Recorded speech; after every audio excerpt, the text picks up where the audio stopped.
Numbers chapter 3. This is the account of the family of Aaron and Moses at the time the Lord spoke to Moses at Mount Sinai. The names of the sons of Aaron were Nadab the firstborn, and Abihu, Eleazar, and Ithamar. Those were the names of Aaron's sons, the anointed priests, who were ordained to serve as priests. Nadab and Abihu, however, died before the Lord when they made an offering with unauthorized fire before him in the desert of Sinai. They had no sons, so Eleazar and Ithamar served as priests during the lifetime of their father Aaron. The Lord said to Moses, "Bring the tribe of Levi and present them to Aaron the priest to assist him. They are to perform duties for him and for the whole community at the tent of meeting by doing the work of the tabernacle. They are to take care of all the furnishings of the tent of meeting, fulfilling the obligations of the Israelites by doing the work of the tabernacle. Give the Levites to Aaron and his sons. They are the Israelites who are to be given wholly to him. Appoint Aaron and his sons to serve as priests. Anyone else who approaches the sanctuary is to be put to death." The Lord also said to Moses, "I have taken the Levites from among the Israelites in place of the first male offspring of every Israelite woman. The Levites are mine, for all the firstborn are mine. When I struck down all the firstborn in Egypt, I set apart for myself every firstborn in Israel, whether human or animal. They are to be mine. I am the Lord." The Lord said to Moses in the desert of Sinai, "Count the Levites by their families and clans. Count every male a month old or more." So Moses counted them as he was commanded by the word of the Lord. These were the names of the sons of Levi: Gershon, Kohath, and Merari. These were the names of the Gershonite clans: Libni and Shimei. The Kohathite clans: Amram, Itzah, Hebron, and Uzziel. The Merarite clans: Malai and Mushai. These were the Levite clans according to their families. To Gershon belonged the clans of the Libnites and Shimeites. These were the Gershonite clans. The number of all the males a month old or more who were counted was 7,500. The Gershonite clans were to camp on the west behind the tabernacle. The leader of the families of the Gershonites was Eliasaph, son of Lael. At the tent of meeting, the Gershonites were responsible for the care of the tabernacle and tent, its coverings, the curtain at the entrance to the tent of meeting, the curtains of the courtyard, the curtain at the entrance to the courtyard surrounding the tabernacle and altar, and the ropes, and everything related to their use. To Kohath belonged the clans of the Amramites, Izharites, Hebronites, and Uzzielites. These were the Kohathite clans. The number of all the males a month old or more was 8,600. The Kohathites were responsible for the care of the sanctuary. The Kohathite clans were to camp on the south side of the tabernacle. The leader of the families of the Kohathite clans was Eliaphan, son of Uzziel. They were responsible for the care of the ark, the table, the lampstand, the altars, the articles of the sanctuary used in ministering, the curtain, and everything related to their use. The chief leader of the Levites was Eleazar, son of Aaron the priest. He was appointed over those who were responsible for the care of the sanctuary. To Merari belonged the clans of the Mahlites and the Mushites. These were the Merarite clans. The number of all the males a month old or more who were counted was 6,200. The leader of the families of the Merarite clans was Zuriel, son of Abihail. They were to camp on the north side of the tabernacle. The Merarites were appointed to take care of the frames of the tabernacle, its crossbars, posts, bases, all its equipment, and everything related to their use, as well as the posts of the surrounding courtyard with their bases, tent pegs, and ropes. Moses and Aaron and his sons were to camp to the east of the tabernacle, towards the sunrise, in front of the tent of meeting. They were responsible for the care of the sanctuary on behalf of the Israelites. Anyone else who approached the sanctuary was to be put to death. The total number of Levites counted at the Lord's command by Moses and Aaron according to their clans, including every male a month old or more, was 22,000. The Lord said to Moses, "Count all the firstborn Israelite males who are a month old or more, and make a list of their names. Take the Levites for me in place of all the firstborn of the Israelites, and the livestock of the Levites in place of all the firstborn of the livestock of the Israelites. I am the Lord." So Moses counted all the firstborn of the Israelites as the Lord commanded him. The total number of firstborn males a month old or more, listed by name, was 22,273. The Lord also said to Moses, "Take the Levites in place of all the firstborn of Israel, and the livestock of the Levites in place of their livestock. The Levites are to be mine. I am the Lord. To redeem the 273 firstborn Israelites who exceed the number of the Levites, collect 5 shekels for each one, according to the sanctuary shekel, which weighs 20 gerahs. Give the money for the redemption of the additional Israelites to Aaron and his sons." So Moses collected the redemption money from those who exceeded the number redeemed by the Levites. From the firstborn of the Israelites he collected silver weighing 1,365 shekels, according to the sanctuary shekel. Moses gave the redemption money to Aaron and his sons, as he was commanded by the word of the Lord. Numbers chapter 4. The Lord said to Moses and Aaron, "Take a census of the Kohathite branch of the Levites by their clans and families. Count all the men from 30 to 50 years of age who come to serve in the work at the tent of meeting. This is the work of the Kohathites at the tent of meeting, the care of the most holy things. When the camp is to move, Aaron and his sons are to go in and take down the shielding curtain and put it over the Ark of the Covenant law.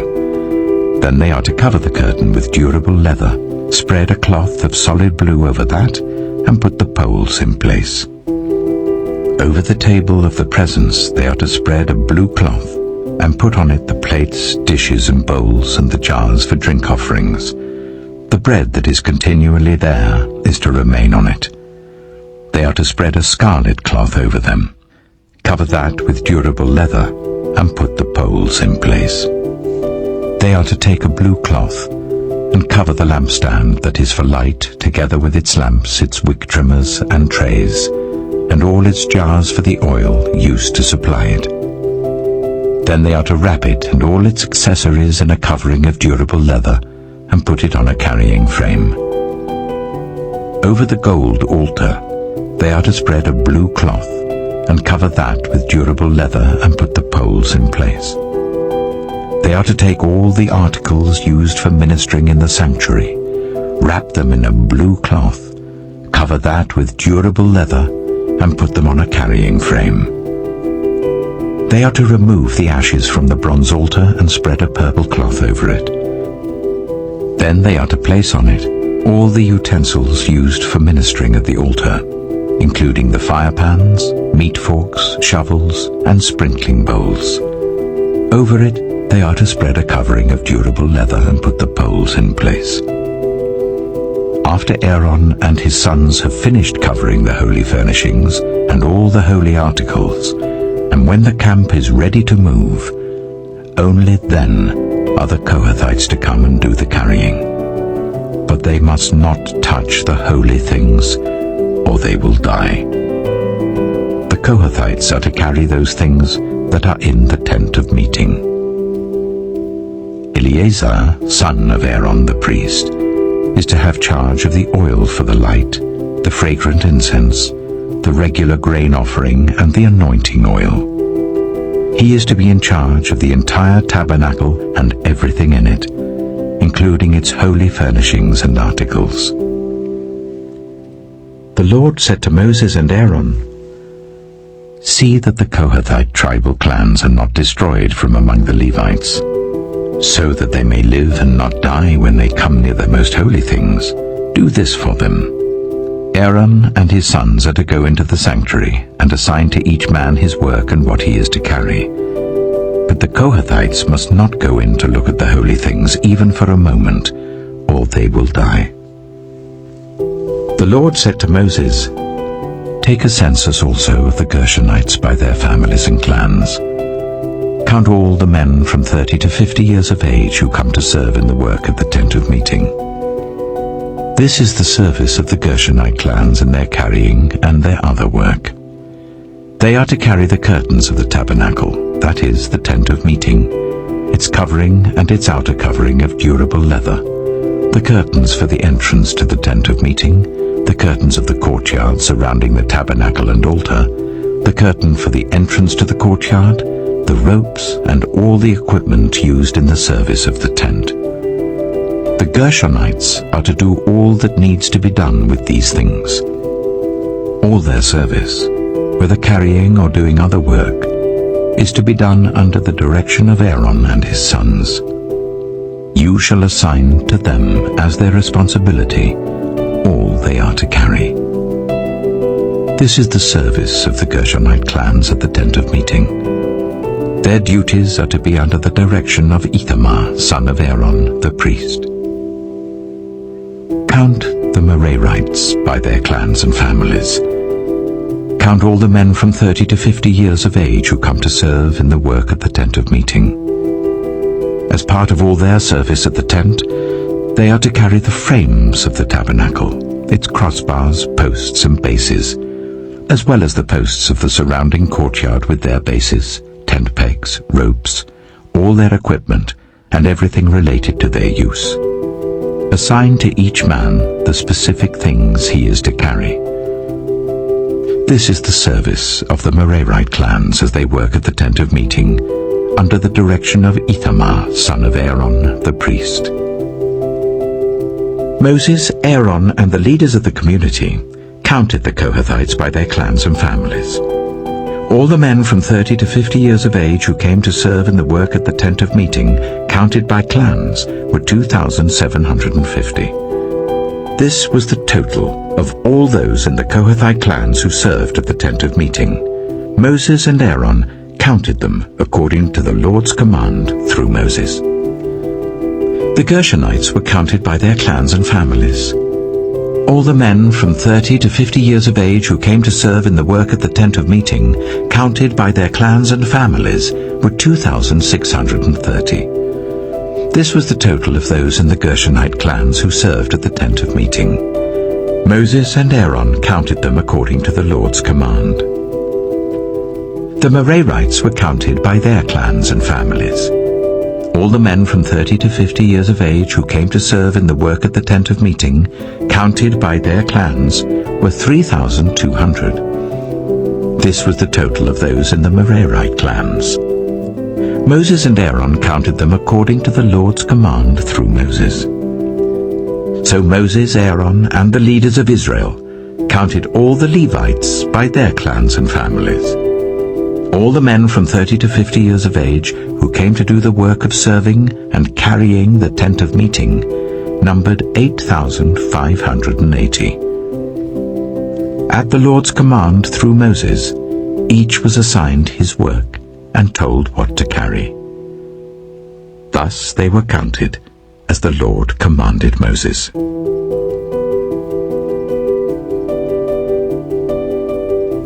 Numbers chapter 5. The Lord said to Moses, "Command the Israelites to send away from the camp anyone who has a defiling skin disease or a discharge of any kind, or who is ceremonially unclean because of a dead body. Send away male and female alike. Send them outside the camp, so that they will not defile their camp where I dwell among them." The Israelites did so. They sent them outside the camp. They did just as the Lord had instructed Moses.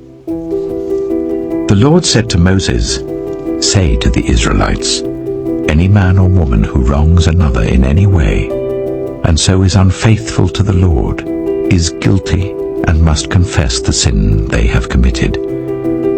They must make full restitution for the wrong they have done, add a fifth of the value to it and give it all to the person they have wronged. But if that person has no close relative to whom restitution could be made for the wrong, the restitution belongs to the Lord and must be given to the priest, along with the ram with which atonement is made for the wrongdoer. All the sacred contributions the Israelites bring to a priest will belong to him. Sacred things belong to their owners, but what they give to the priest will belong to the priest." Then the Lord said to Moses, "Speak to the Israelites and say to them, if a man's wife goes astray and is unfaithful to him so that another man has sexual relations with her, and this is hidden from her husband, and her impurity is undetected, since there is no witness against her and she has not been caught in the act, and if feelings of jealousy come over her husband, and he suspects his wife and she is impure, or if he is jealous and suspects her, even though she is not impure, then he is to take his wife to the priest. He must also take an offering of 1/10 of an ephah of barley flour on her behalf. He must not pour olive oil on it or put incense on it, because it is a grain offering for jealousy, a reminder offering to draw attention to wrongdoing. The priest shall bring her and make her stand before the Lord. Then he shall take some holy water in a clay jar and put some dust from the tabernacle floor into the water.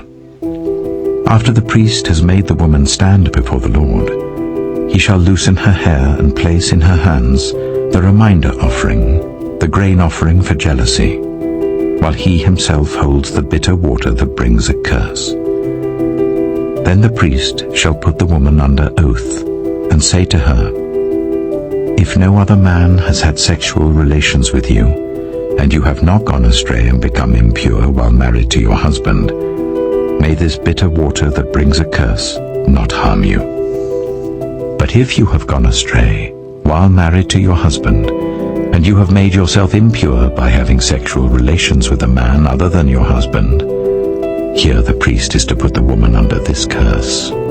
May the Lord cause you to become a curse among your people when he makes your womb miscarry and your abdomen swell. May this water that brings a curse enter your body, so that your abdomen swells or your womb miscarries." Then the woman is to say, "Amen, so be it." The priest is to write these curses on a scroll, and then wash them off into the bitter water. He shall make the woman drink the bitter water that brings a curse, and this water that brings a curse and causes bitter suffering will enter her.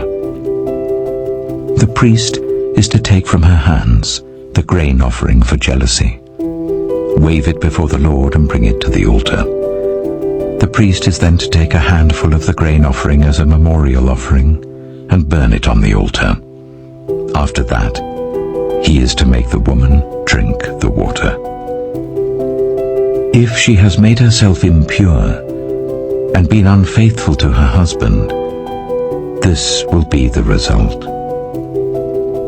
When she is made to drink the water that brings a curse and causes bitter suffering, it will enter her, her abdomen will swell, and her womb will miscarry, and she will become a curse. If, however, the woman has not made herself impure, but is clean, she will be cleared of guilt and will be able to have children. This then is the law of jealousy, when a woman goes astray and makes herself impure while married to her husband, or when feelings of jealousy come over a man because he suspects his wife. The priest is to make her stand before the Lord, and is to apply this entire law to her. The husband will be innocent of any wrongdoing, but the woman will bear the consequences of her sin. Numbers chapter 6. The Lord said to Moses, "Speak to the Israelites and say to them, if a man or woman wants to make a special vow, a vow of dedication to the Lord as a Nazirite, they must abstain from wine and other fermented drink, and must not drink vinegar made from wine or other fermented drink. They must not drink grape juice or eat grapes or raisins. As long as they remain under their Nazirite vow, they must not eat anything that comes from the grapevine, not even the seeds or skins. During the entire period of their Nazirite vow, no razor may be used on their head. They must be holy until the period of their dedication to the Lord is over. They must let their hair grow long. Throughout the period of their dedication to the Lord, the Nazirite must not go near a dead body. Even if their own father or mother or brother or sister dies, they must not make themselves ceremonially unclean on account of them, because the symbol of their dedication to God is on their head. Throughout the period of their dedication, they are consecrated to the Lord. If someone dies suddenly in the Nazirite's presence, thus defiling the hair that symbolizes their dedication, they must shave their head on the 7th day, the day of their cleansing. Then on the 8th day, they must bring 2 doves or 2 young pigeons to the priest at the entrance to the tent of meeting. The priest is to offer one as a sin offering and the other as a burnt offering to make atonement for the Nazirite, because they sinned by being in the presence of the dead body. That same day they are to consecrate their head again. They must rededicate themselves to the Lord for the same period of dedication, and must bring a year-old male lamb as a guilt offering. The previous days do not count, because they became defiled during their period of dedication. Now this is the law of the Nazirite when the period of their dedication is over. They are to be brought to the entrance to the tent of meeting. There they are to present their offerings to the Lord: a year-old male lamb without defect for a burnt offering, a year-old ewe lamb without defect for a sin offering, a ram without defect for a fellowship offering, together with their grain offerings and drink offerings, and a basket of bread made with the finest flour and without yeast, thick loaves with olive oil mixed in, and thin loaves brushed with olive oil. The priest is to present all these before the Lord, and make the sin offering and the burnt offering. He is to present the basket of unleavened bread, and is to sacrifice the ram as a fellowship offering to the Lord, together with its grain offering and drink offering. Then, at the entrance to the tent of meeting, the Nazirite must shave off the hair that symbolizes their dedication. They are to take the hair and put it in the fire that is under the sacrifice of the fellowship offering. After the Nazirite has shaved off the hair that symbolizes their dedication, the priest is to place in their hands a boiled shoulder of the ram, and 1 thick loaf and 1 thin loaf from the basket, both made without yeast. The priest shall then wave these before the Lord as a wave offering. They are holy and belong to the priest, together with the breast that was waved and the thigh that was presented. After that, the Nazirite may drink wine. This is the law of the Nazirite who vows offerings to the Lord in accordance with their dedication, in addition to whatever else they can afford. They must fulfill the vows they have made, according to the law of the Nazirite. The Lord said to Moses, "Tell Aaron and his sons, this is how you are to bless the Israelites. Say to them, the Lord bless you and keep you.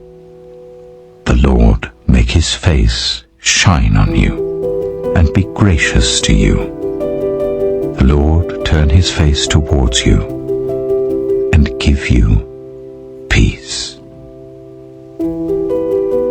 So they will put my name on the Israelites, and I will bless them.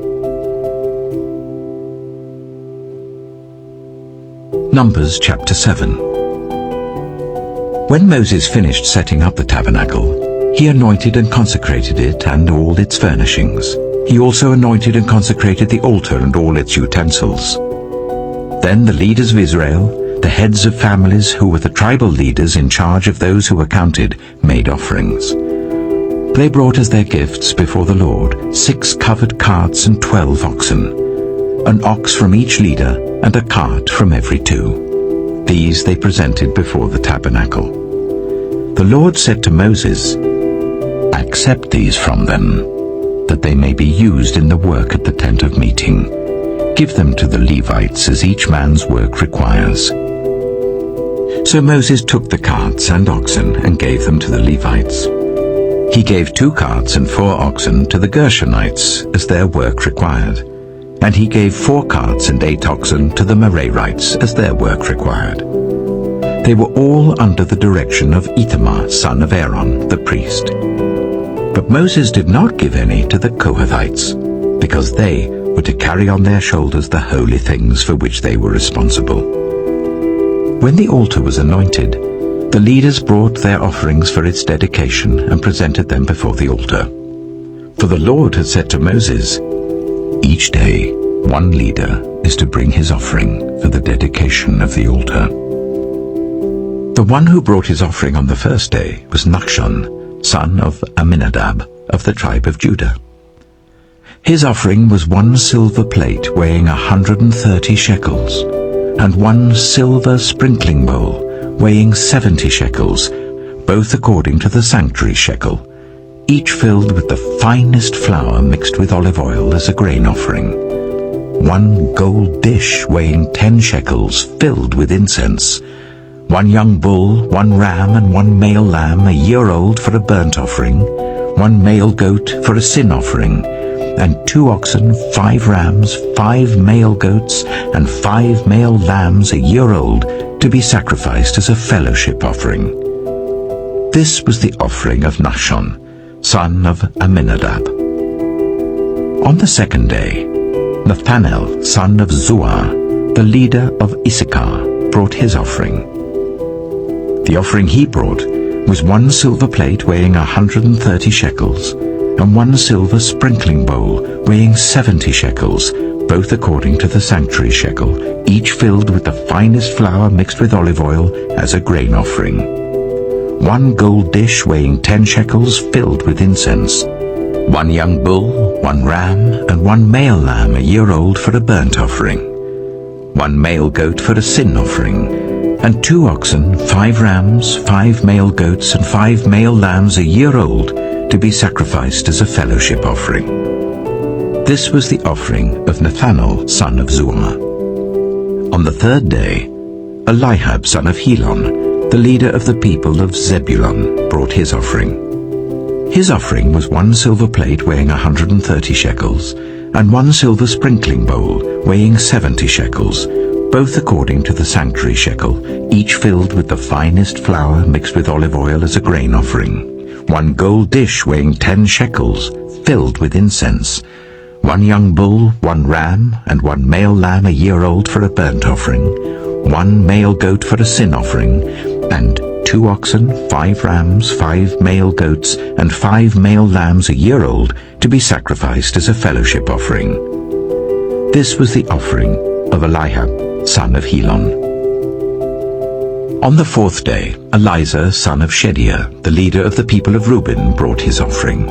His offering was 1 silver plate weighing 130 shekels, and 1 silver sprinkling bowl weighing 70 shekels, both according to the sanctuary shekel, each filled with the finest flour mixed with olive oil as a grain offering, 1 gold dish weighing 10 shekels filled with incense, 1 young bull, 1 ram, and 1 male lamb a year old for a burnt offering, 1 male goat for a sin offering, and 2 oxen, 5 rams, 5 male goats, and 5 male lambs a year old to be sacrificed as a fellowship offering. This was the offering of Elizur, son of Shedaiah. On the fifth day, Shelumiel, son of Zurishaddai, the leader of the people of Simeon, brought his offering. His offering was 1 silver plate weighing 130 shekels, and 1 silver sprinkling bowl weighing 70 shekels, both according to the sanctuary shekel, each filled with the finest flour mixed with olive oil as a grain offering. 1 gold dish weighing 10 shekels filled with incense. 1 young bull, 1 ram, and 1 male lamb a year old for a burnt offering. 1 male goat for a sin offering. And 2 oxen, 5 rams, 5 male goats, and 5 male lambs a year old to be sacrificed as a fellowship offering. This was the offering of Shelumiel, son of Zurishaddai. On the 6th day, Eliasaph, son of Duel, the leader of the people of Gad, brought his offering. His offering was 1 silver plate weighing 130 shekels, and 1 silver sprinkling bowl weighing 70 shekels, both according to the sanctuary shekel, each filled with the finest flour mixed with olive oil as a grain offering. 1 gold dish weighing 10 shekels, filled with incense. 1 young bull, 1 ram, and 1 male lamb a year old for a burnt offering. 1 male goat for a sin offering. And 2 oxen, 5 rams, 5 male goats, and 5 male lambs a year old to be sacrificed as a fellowship offering. This was the offering of Eliasaph, son of Duel. On the 7th day, Elishama, son of Ammihud, the leader of the people of Ephraim, brought his offering. His offering was 1 silver plate weighing 130 shekels, and 1 silver sprinkling bowl weighing 70 shekels, both according to the sanctuary shekel, each filled with the finest flour mixed with olive oil as a grain offering. 1 gold dish weighing 10 shekels, filled with incense. 1 young bull, 1 ram, and 1 male lamb a year old for a burnt offering. 1 male goat for a sin offering. And 2 oxen, 5 rams, 5 male goats, and 5 male lambs a year old to be sacrificed as a fellowship offering. This was the offering of Elishama, son of Ammihud. On the 8th day, Gamaliel, son of Pedazur, the leader of the people of Manasseh, brought his offering. His offering was 1 silver plate weighing 130 shekels, and 1 silver sprinkling bowl weighing 70 shekels, both according to the sanctuary shekel, each filled with the finest flour mixed with olive oil as a grain offering. 1 gold dish weighing 10 shekels, filled with incense. 1 young bull, 1 ram, and 1 male lamb a year old for a burnt offering. 1 male goat for a sin offering. And 2 oxen, 5 rams, 5 male goats, and 5 male lambs a year old to be sacrificed as a fellowship offering. This was the offering of Gamaliel, son of Pedazur. On the 9th day, Abidan, son of Gideoni, the leader of the people of Benjamin, brought his offering. His offering was 1 silver plate weighing 130 shekels, and 1 silver sprinkling bowl weighing 70 shekels, both according to the sanctuary shekel, each filled with the finest flour mixed with olive oil as a grain offering. 1 gold dish weighing 10 shekels, filled with incense. 1 young bull, 1 ram, and 1 male lamb a year old for a burnt offering. 1 male goat for a sin offering, and 2 oxen, 5 rams, 5 male goats, and 5 male lambs a year old to be sacrificed as a fellowship offering. This was the offering of Abidan, son of Gideoni. On the 10th day, Ahiezer, son of Ammishaddai, the leader of the people of Dan, brought his offering. His offering was 1 silver plate weighing 130 shekels, and 1 silver sprinkling bowl weighing 70 shekels, both according to the sanctuary shekel, each filled with the finest flour mixed with olive oil as a grain offering. 1 gold dish weighing 10 shekels, filled with incense. 1 young bull, 1 ram, and 1 male lamb a year old for a burnt offering. 1 male goat for a sin offering, and 2 oxen, 5 rams, 5 male goats, and 5 male lambs a year old to be sacrificed as a fellowship offering. This was the offering of Ahiezer, son of Ammishaddai. On the 11th day, Pagiel, son of Ochran, the leader of the people of Asher, brought his offering. His offering was 1 silver plate weighing 130 shekels, and 1 silver sprinkling bowl weighing 70 shekels, both according to the sanctuary shekel, each filled with the finest flour, mixed with olive oil as a grain offering. 1 gold dish weighing 10 shekels filled with incense, 1 young bull, 1 ram, and 1 male lamb a year old for a burnt offering, 1 male goat for a sin offering, and 2 oxen, 5 rams, 5 male goats, and 5 male lambs a year old to be sacrificed as a fellowship offering. This was the offering of Pagiel, son of Ochran. On the 12th day, Ahira, son of Enan, the leader of the people of Naphtali, brought his offering. His offering was 1 silver plate weighing 130 shekels, and 1 silver sprinkling bowl weighing 70 shekels, both according to the sanctuary shekel, each filled with the finest flour mixed with olive oil as a grain offering. 1 gold dish weighing 10 shekels filled with incense, 1 young bull, 1 ram, and 1 male lamb a year old for a burnt offering, 1 male goat for a sin offering, and 2 oxen, 5 rams, 5 male goats, and 5 male lambs a year old to be sacrificed as a fellowship offering. This was the offering of Ahira, son of Enan.